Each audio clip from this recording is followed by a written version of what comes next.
I met Jeff as an eager 22-year-old college graduate. Graduated early, 3 years, which I thought was stupid. I told everyone I thought that was stupid. I did 5 years at East Carolina, which is pretty normal. So Jeff, I met Jeff as an intern at work, and then he came into work for us. And I have a great story, I think, about Jeff's first day. And I was sitting at my desk, and my desk looked kind of right as the entrance of the door, and I see him walk in, and he's pumped. You can tell he's got his sunglasses on, he's ready to go, first day of work. What he didn't realize was there was a glass door, and he ran right into the glass door. His glasses were shifted to the side. You can't make this up. He came in and goes, that was a good start, right? I'm like, you're on your way. You're gonna do good. You're gonna do good. I just want to say that I love both you guys so much, and I've seen both of you guys grow up, obviously, and it's so nice to see this day come finally, and I'm so excited. And I just like to say, as long as you guys, I've been married for 2 years, so I'm obviously a huge expert on this. As long as you guys love each other selflessly and take care of each other and care about each other, then there's no glass door that you can't walk into together. So, thanks, guys.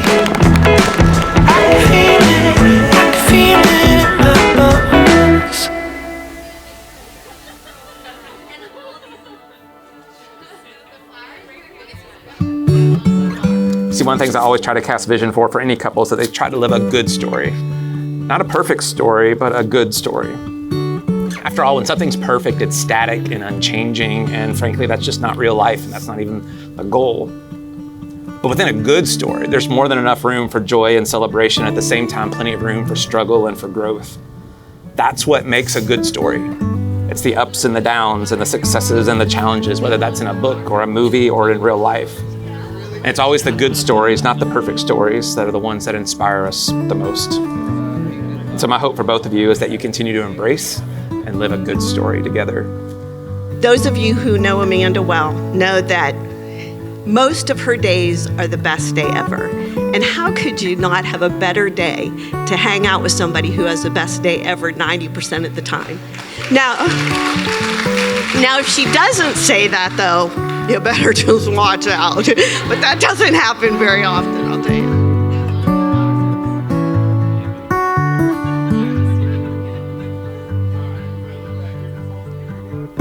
Smart, funny, driven, caring, full of life. Those are some of the things Amanda must have seen in me.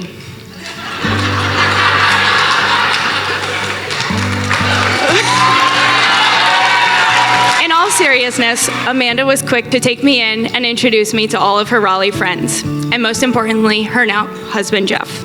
In a world that is full of negativity, I think my brother Jeff is a breath of fresh air. He's that fresh air for Amanda consistently, and Jeff, I think you guys are the perfect match.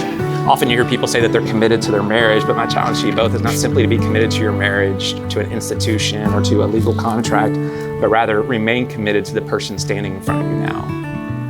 Because you can always get another contract, but you can't get another Jeff, and you can't get another Amanda. So pursue one another, treasure one another, serve one another, romance one another, and put each other's needs above your own.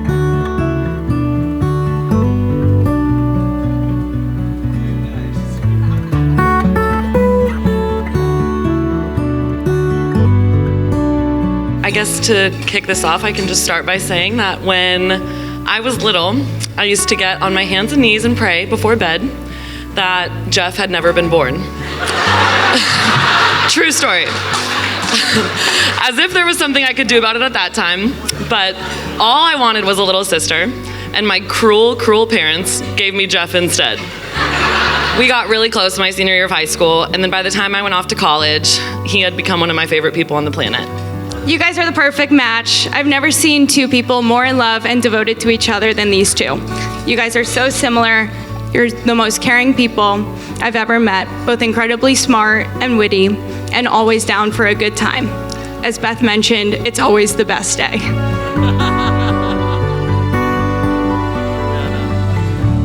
When Amanda was little, she would say to my girlfriend's husbands, to the pediatrician, she would look at him and say, "Will you be my daddy?"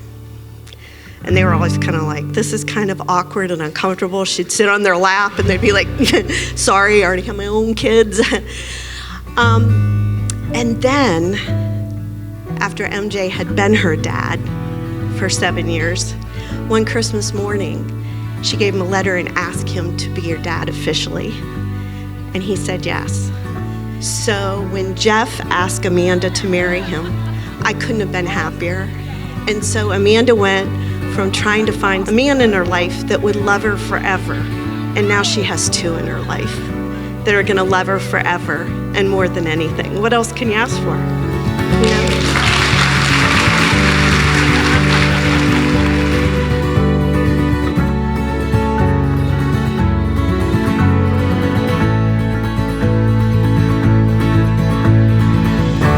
And so Amanda, Jeff is not gonna like fix stuff around the house, and he's not gonna build, like I said, he's not gonna build you any. We saw what happened with the lights in your backyard. That was a good effort.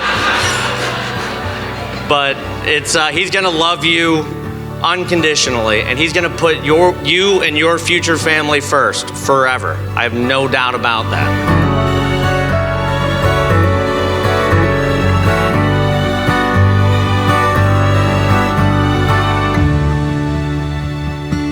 For as much as Jeff and Amanda have committed their lives to one another and have declared that by exchanging vows and exchanging rings, I pronounce they are husband and wife. What God has joined together, let no man separate. Jeff, you may kiss your bride. Woo!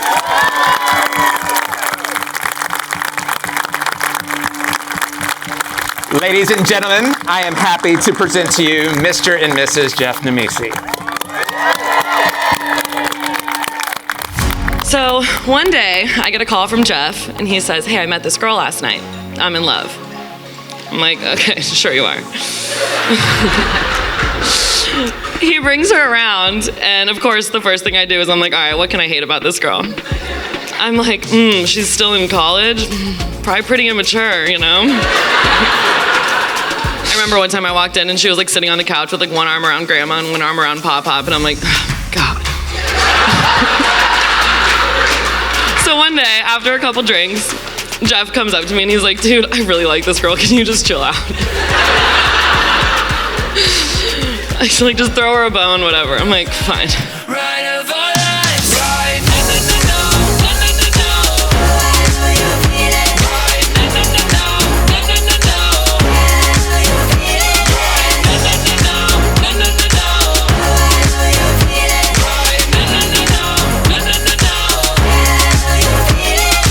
Of course I feel bad and I'm like, okay, Amanda, like come here for a second. I'm just really protective over Jeff. You know, I'm sorry if I've been a little standoffish. And her response, honestly, I totally understand. I'm the new one here. I'd probably be pretty concerned if you didn't try to like fully vet me out at first. I need to like earn my way into the family, you know? Like it takes time. And I'm like, did this chick just beat me at my own game? Jeff's huge heart has only gotten bigger since he's met Amanda, and I'm the lucky one because now I have that little sister I always wanted. Cheers, guys.